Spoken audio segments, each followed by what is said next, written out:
Alam niyo yung kantang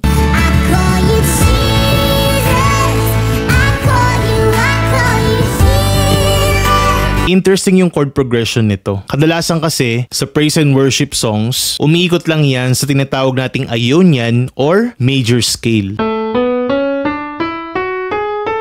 Sa I Know a Name, imbis na major scale yung ginamit, gumagamit siya ng Mixolydian or yung tinatawag nating dominant 7 scale. Kadalasan, ginagamit yung dominant 7 scale for rock, funk, tsaka blues. Isang sikat na praise song na gumagamit ng dominant 7 scale ay yung My shame is taken away and my pain is healed in His name. I believe.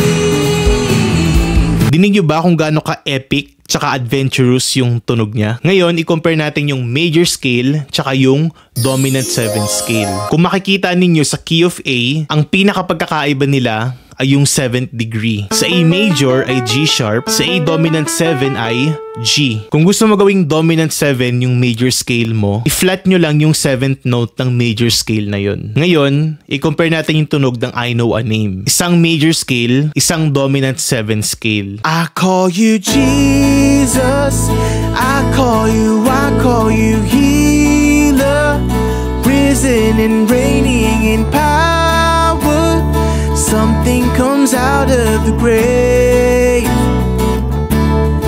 I call you Jesus, I call you healer, risen and reigning in power.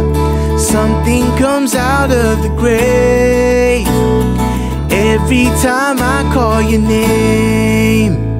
Dinig nyo ba yung pagkakaiba? Kung gusto nyo ng more common at traditional sound, gamitin ninyo yung major scale. Kung gusto nyo ng more adventurous tsaka epic type ng sound, gamitin nyo bulol ako. Gamitin ninyo yung dominant 7 scale. Yeah, it should be good. Yeah!